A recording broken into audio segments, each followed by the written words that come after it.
ದಕ್ಷಿಣ ಭಾರತದ ಖ್ಯಾತ ಹಾಗೂ ಹಿರಿಯ ನಟ 83 ವರ್ಷದ ಕೋಟಾ ಶ್ರೀನಿವಾಸ್ ರಾವ್ ಅವರು ಇಂದು ಬೆಳಗಿನ ಜಾವ ನಿಧನರಾಗಿದ್ದಾರೆ. ಕಳೆದ ಕೆಲವು ದಿನಗಳಿಂದ ತೀವ್ರ ಅನಾರೋಗ್ಯದಿಂದ ಬಳಲುತ್ತಿದ್ದ ಅವರು ಹೈದರಾಬಾದ್ನಲ್ಲಿ ಇರುವ ತಮ್ಮ ನಿವಾಸದಲ್ಲಿ ಕೊನೆಯುಸಿರು ಎಳೆದರು. ವೃದ್ಧಾಪ್ಯದಿಂದ ನಡೆಯಲು ಸಾಧ್ಯವಾಗದಿದ್ದರೂ ಸಿನಿಮಾಗಳಲ್ಲಿ ನಟಿಸುವುದನ್ನು ಮುಂದುವರೆಸಿದ್ರು. ಈವರೆಗೆ ಕೋಟಾ ಶ್ರೀನಿವಾಸ್ ರಾವ್ ಅವರು 750ಕ್ಕೂ ಅಧಿಕ ಸಿನಿಮಾಗಳಲ್ಲಿ ನಟಿಸಿದ್ದಾರೆ. ಅವರ ಕೊನೆಯ ಚಿತ್ರ 2023ರಲ್ಲಿ ಬಿಡುಗಡೆಯಾದ ಸುವರ್ಣ ಸುಂದರಿ. ಕಳೆದ 4 ದಶಕಗಳ ತಮ್ಮ ವೃತ್ತಿ ಜೀವನದಲ್ಲಿ ಕೋಟಾ ಶ್ರೀನಿವಾಸ್ ರಾವ್ ಅವರು ಅನೇಕ ರೀತಿಯ ಪಾತ್ರಗಳನ್ನು ನಿರ್ವಹಿಸಿ ಸೈ ಎನಿಸಿಕೊಂಡಿದ್ದರು. ಇದೀಗ ಅವರ ನಿಧನದಿಂದ ಚಿತ್ರೋದ್ಯಮ ಶೋಕದಲ್ಲಿದೆ. 1942ರ ಜುಲೈ 10ರಂದು ಕೃಷ್ಣಾ ಜಿಲ್ಲೆಯ ಕಂಕಿಪಡುವಿನಲ್ಲಿ ಜನಿಸಿದ ಶ್ರೀನಿವಾಸ್ ರಾವ್ ಅವರ ತಂದೆ ಡಾಕ್ಟರ್ ಸೀತಾರಾಮಾಂಜನೇಯಲು ಬಾಲ್ಯದಲ್ಲಿ ವೈದ್ಯನಾಗಬೇಕೆಂದು ಬಯಸಿದ್ದರು.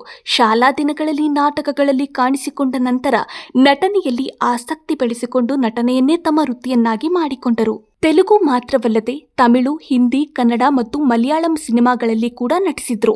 ವಿಲನ್ ಪಾತ್ರ, ಹಾಸ್ಯ ಪಾತ್ರ ಸೇರಿದಂತೆ ಹಲವು ಬಗೆಯಲ್ಲಿ ಅವರು ಜನರನ್ನು ರಂಜಿಸಿದ್ದಾರೆ. ಇಷ್ಟೇ ಅಲ್ಲದೆ ಪದವಿ ಶಿಕ್ಷಣ ಪಡೆದ ನಂತರ ಅವರಿಗೆ ಸ್ಟೇಟ್ ಬ್ಯಾಂಕ್ ಆಫ್ ಇಂಡಿಯಾದಲ್ಲಿ ಕೆಲಸ ಸಿಕ್ಕಿತ್ತು. ಕೋಟಾ ಶ್ರೀನಿವಾಸ್ ರಾವ್ ಅವರು ಕೇವಲ ನಟರಲ್ಲ, ರಾಜಕೀಯಕ್ಕೂ ಪ್ರವೇಶಿಸಿ ಯಶಸ್ಸು ಕಂಡಿದ್ದರು. 1999ರಿಂದ 2004ರವರೆಗೆ ವಿಜಯವಾಡ ಪೂರ್ವ ಕ್ಷೇತ್ರದ ಶಾಸಕರಾಗಿ ಸೇವೆ ಸಲ್ಲಿಸಿದರು.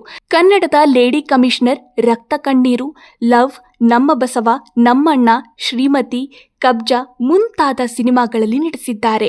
ಕೋಟಾ ಶ್ರೀನಿವಾಸ್ ರಾವ್ ಅವರ ಪತ್ನಿ ರುಕ್ಮಿಣಿ. ಈ ದಂಪತಿಗೆ 2 ಹೆಣ್ಣು ಮಕ್ಕಳು ಮತ್ತು ಒಬ್ಬ ಮಗನಿದ್ದಾರೆ. ಅವರ ಮಗ ಕೋಟಾ ವೆಂಕಟ ಆಂಜನೇಯ ಪ್ರಸಾದ್ ಅವರು ಚಿತ್ರರಂಗಕ್ಕೆ ಪ್ರವೇಶಿಸುವ ಹಂತದಲ್ಲಿದ್ದಾಗ ಅಪಘಾತದಲ್ಲಿ ಪ್ರಾಣ ಕಳೆದುಕೊಂಡರು. ಮಗನ ಅಕಾಲಿಕ ಮರಣದಿಂದ ಅವರು ತೀವ್ರ ಆಘಾತಕ್ಕೊಳಗಾಗಿದ್ದರು. ಇದೀಗ ಕೋಟಾ ಶ್ರೀನಿವಾಸ್ ರಾವ್ ಅವರ ನಿಧನದಿಂದ ಇಡೀ ಚಿತ್ರೋದ್ಯಮ ಶೋಕದಲ್ಲಿದೆ. ನಾನು 86 ಕೆಜಿ ಇದ್ದವಳು 71 ಕೆಜಿ ಬಂದಿದ್ದೀನಿ. ವಯಸ್ಸಾದ್ಮೇಲೆ ಸ್ಮಾರ್ಟ್ ಆಗಿ ಕಾಣ್ತೀರ ಅಂದ್ರೆ ಜಿನ್ನಿ. 126 ಕೆಜಿ ವೇಟ್ ಇದ್ದು ನಾವು ಈಗ 114 ಕೆಜಿ ಲೆಕ್ಕ ಬಂದಿದ್ದೀವಿ. ಯಾವುದೇ ಸೈಡ್ ಎಫೆಕ್ಟ್ ಆಗಿಲ್ಲ. 84ರಿಂದ 50 ಕೆಜಿ ಬಂದೆ. ಆಮೇಲೆ ಸಣ್ಣಗೆ ಫಿಟ್ ಆಗಿದ್ದೀನಿ. ಅದಕ್ಕೆ ನಾನು ಯೂಸ್ ಮಾಡ್ತಾ ಇರೋದು ಜೀನಿ ಸ್ಲಿಮ್. 84ರಿಂದ 50 ಕೆಜಿ ಬಂದೆ. ಆಮೇಲೆ ಸಣ್ಣಗೆ ಫಿಟ್ ಆಗಿದ್ದೀನಿ. ಅದಕ್ಕೆ ನಾನು ಯೂಸ್ ಮಾಡ್ತಾ ಇರೋದು ಜೀನಿ ಸ್ಲಿಮ್.